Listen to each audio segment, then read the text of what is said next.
हा सगळा तुम्हा महिला अगदी प्रश्न पडतो. भक्ती म्हणजे काय?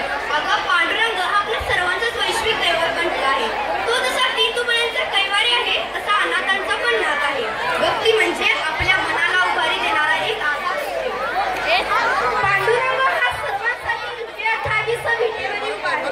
त्याची ही वीट सुद्धा त्याच्या भक्तीनेच भिरकावलेली आहे. विठ्ठल जसे तुम्हा सर्वांचे दैवत आहे तसाच तो सुखकराचा विसावाही आहे. त्याच्या चरणी कोणालाही आपला माथा टेकून येतात. साने गुरुजींनी सार्वत्रिक परवाना म्हणून वारी पांडुरंगाचे दर्शन घेणे हा एकमेवच आता वारीचा उद्देश राहिला आहे. मलाही या वारीचे दर्शन घ्यायचे आहे. चला तर मग आपणही या वारीत सामील होऊया.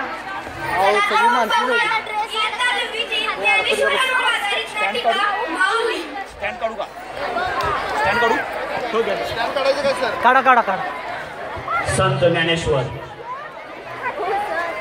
विठ्ठलपंत आणि रुक्मिणी ज्यांचा अतूट असं कुटुंब होतं.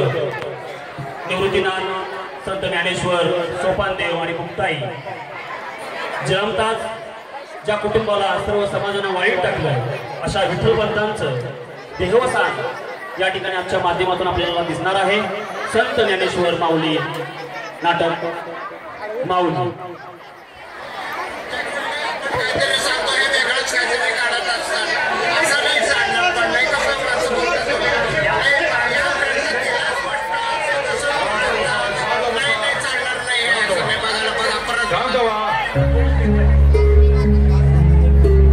शास्त्रधर्माप्रमाणे विचार करायचा झाल्यास संन्यासी हा संसार त्यागून पुन्हा नव्या जन्मात प्रवेश करतो.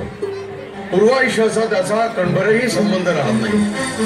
त्याने मागेपर्यंतचा संभवही नसतो. आपे गावच्या कुलकर्ण्यांनी प्रवाहाविरुद्ध प्रवास करून धर्मभ्रष्ट वर्तन केलेले आहे. मान्य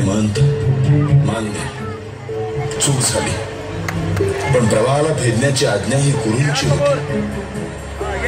अपराध घडला, आपण थोर मनाने आम्हाला क्षमा करावी. आम्हा पतितांना पावन करून घ्यावं. असं काय पिंडदान करून मोकळं होण्या इतकं सहजी वाटतं काय आपणास? धर्मशास्त्राविरुद्ध आचरण करायचं आणि पावन करून घ्या म्हणायचं म्हणजे धर्मशास्त्राला तिलांजली देण्यासारखंच आहे. परंतु शास्त्री बुवा, अपराधाला क्षमा प्रायश्चित्त असेलच. बरोबर शास्त्री, आपण पंडित आहात. एखाद्याचा वध करून त्याला प्रायश्चित्ताने पुनर्जन्म देता येईल काय सांगा. आपण सांगाल ते प्रायश्चित्त आम्ही उभयता घेण्यास तयार आहोत, पण आमच्या मुलांच्या मुंजी होऊ द्या.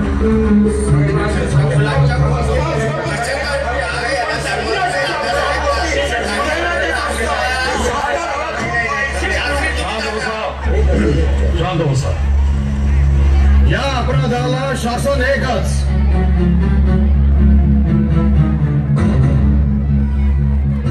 देहांत प्रायश्चित्त.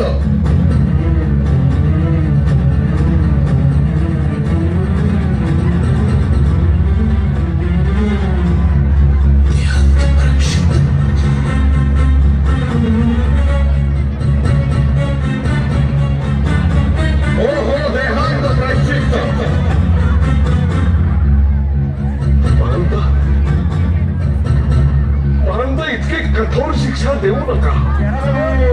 शास्त्राधार शोधा, दुसरा पर्याय सापडेल. आता तुम्ही आम्हाला शास्त्राधार शोधणं सांगणार. अधर्म्याची वकिली करण्याआधी तुम्हीच का नाही शोधले शास्त्राधार? विठ्ठलपंत, तुम्हा उभय त्यांना देहांत प्रायश्चित्त मान्य असेल तरच हे पीठ शुद्धीपत्र देईल.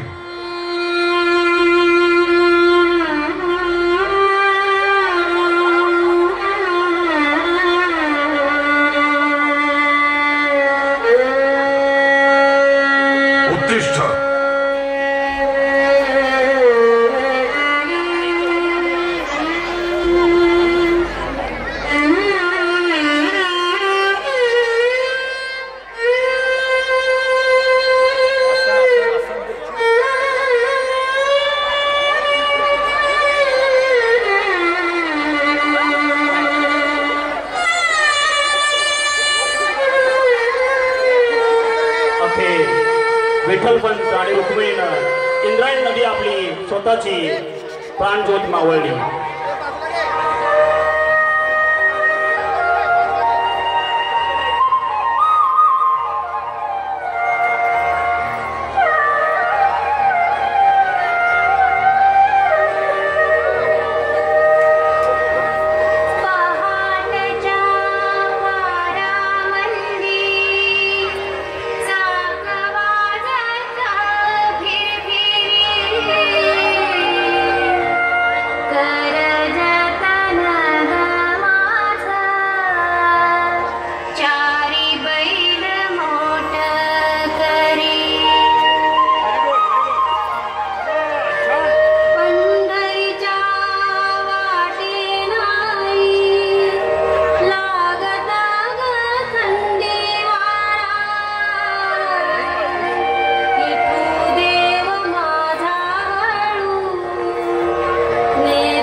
शास्त्री बुवा, अहो ही संन्याशाची पोरे डोहाळे मांडे खाण्याचे. त्या मुक्तेला एक खापर मिळू दिलं नाही. बघतोच ना कशी मांडे भासते. शोभा, तुम्ही म्हणताय ते योग्य हो, पण एक गोष्ट तुमच्या कानावर आली का? काय ती?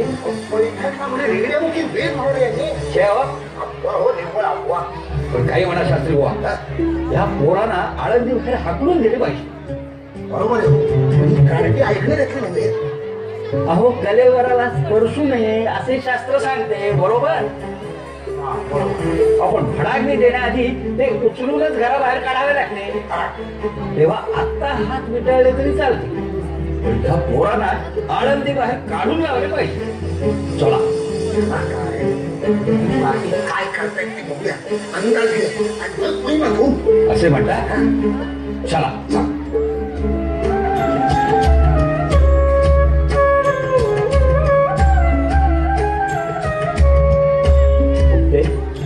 मांडे फारच छान झाले. याचं सगळं श्रेय ज्ञान दादाला. हा इतका सुंदर तवा मिळालाय म्हणूनच ते रुचकर झाले.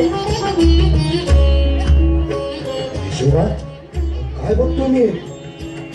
अहो ज्ञानदेवाच्या पाठीचा तवा करून मुक्ता मांडे वाजतीये. आश्चर्य झाला. शास्त्री बुवा, चमत्कारच आहे हा. लोक म्हणतात त्याप्रमाणे ही मुलं खरोखरी अवतारी आहेत. आपली वाचतो. मुक्ते, मला पुरे झालं. तृप्त असं नाही दादा, आणखी एक घे. अगं खरंच नको. नाही घे.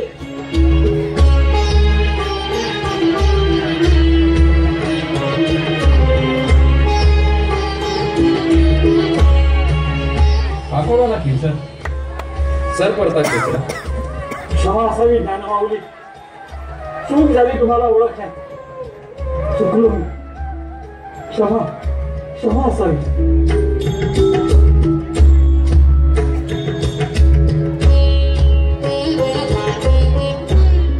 विसोबा काका, दृष्टी नितळ केली की सार सात्विक दिसत. तुमचा दृष्टीभ्रम गेला यातच सारं काही आलं. किती वर्ष विश्वास केला मी तुमचा. खूप वाईट वागलो तुमच्या सर्वांशी. क्षमा सर. विसोबा काका, प्रत्येकाला बुद्धी देणारा तो ईश्वर आहे. इतकी वर्ष आयुष्य तुम्ही खेचरासारखं ओढत होता. आज तुमच्यातला परमेश्वर जागा झाला. आजच्या या तुमच्या पुनर्जन्माचं नाव विसोबा खेचर ठेवलं. माऊली